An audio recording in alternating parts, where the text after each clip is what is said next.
When it comes to these aspects of life, terminology is not a question of semantics. When you say, I'm a confused soul, a soul cannot be confused. You are a confused mind. Why is it so important to correct this? Because if you do not understand the distinction between one thing and the other, suppose you go to your doctor because you have a cardiac problem and you say, Doctor, my liver is giving me trouble. He will attend to something else, you know, isn't it? So it's very important. It is not a question of semantics, it's just not just a question of splitting hair.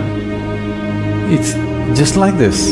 You have a heart problem but you go to a liver doctor. This is not going to be a solution, there's going to be more problems because anyway, once you go to him, he has to conduct a surgery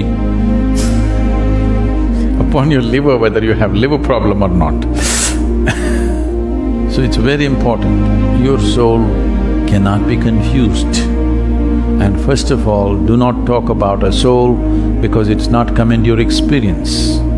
And if you talk about something which is not yet in your experience, to put it very bluntly, it amounts to lying. So this is the first thing you must do, you must stop lying.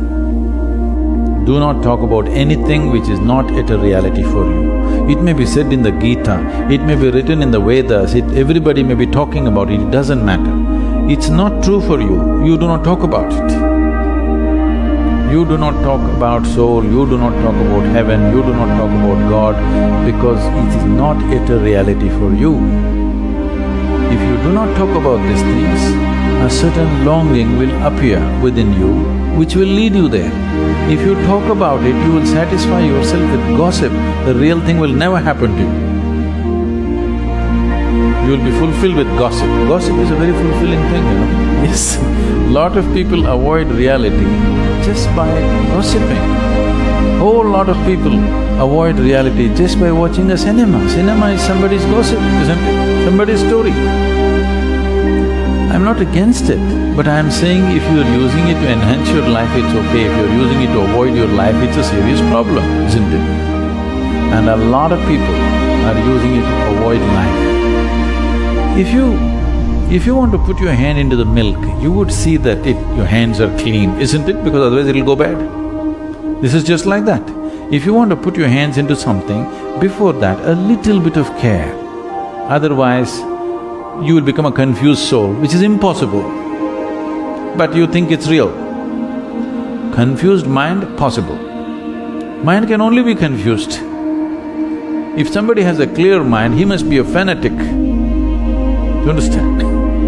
The nature of the mind is confusion, that's its beauty, it's always confused because it can't figure anything. But it can gather everything and mull over it endlessly.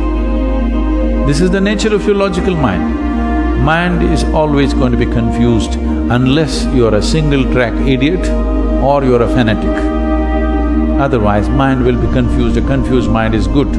If you know how to organize your confusion, if you know how to handle your confusion, if you know how to increase the enormity of your confusion consciously, if you can handle your confusion consciously, mind is a very productive instrument.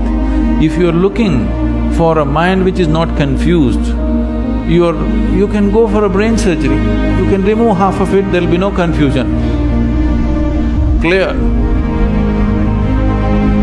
The more intelligent you are, the more you will wonder, the more you will be confused about everything. The more profoundly you look at life, the more confused you will be. And it's good. Only somebody who doesn't look at anything, who's got a parallel vision, he is dead sure about everything. So you must either be an idiot or a fanatic to do that, and there's not much difference between the two. So now, your mind is confused. That is the nature of the mind. You have to learn to use the confusion to your benefit. If your mind is not confused, that means it's not constantly receiving. It is a blocked up mind, your mind has become a concrete block which is dead sure about everything. Otherwise, constantly if you're perceiving more and more information, it is always confused because it is always receiving much more than it can ever process. So much information, everything that you see, if you see little more carefully, right in this room you can see so many things that you never thought possible in your life, do you understand? If you observe just one thing, it will happen like this. It is just that people are saying like this and they don't see anything. If they pay enough attention to any one thing, you will see a simple ant can keep your focus on for the rest of your life, it has so much in it. So everything around you, if you pay enough attention, there is so much information, no way can any mind ever process it. Only an unattentive mind thinks it knows everything. An attentive mind is always wondering and confused about every little thing in the universe. And that's the way it should be. You should not suffer your confusion. You must understand, if you're constantly confused, that means you have a functioning intelligence. Yes.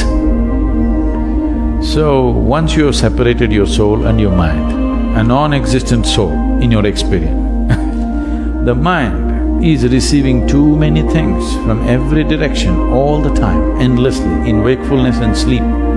The five senses are always perceiving endlessly. Most people are not alert to it, so their life becomes stagnant and boring. Confusion means there is still a possibility. Conclusion means it's death. So, don't try to conclude and take away the confusion. Confusion is fine. Right now, do not imagine things which are not true. Confusion is because never in the history of humanity, anybody ever figured the nature of creation, nature of life in their mind. You can become life and know life. You can never figure life, just understand this. Never ever can you figure life out. But if you become an absolute piece of life, you will know life for what it is. So the only way to know life is to become one. Are you one? Or your soul, or your life? So become that.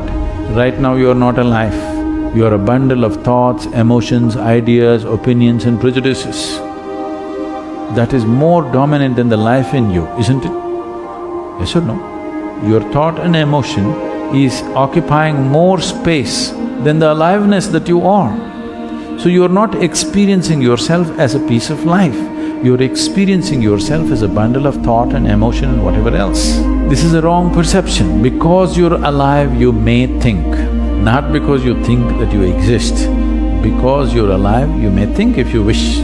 But right now, the thought process has become so compulsive that people think that is more dominant or is predominant to life. It is not so. It does not… your thought does not exist before life. Because you're alive, you may think.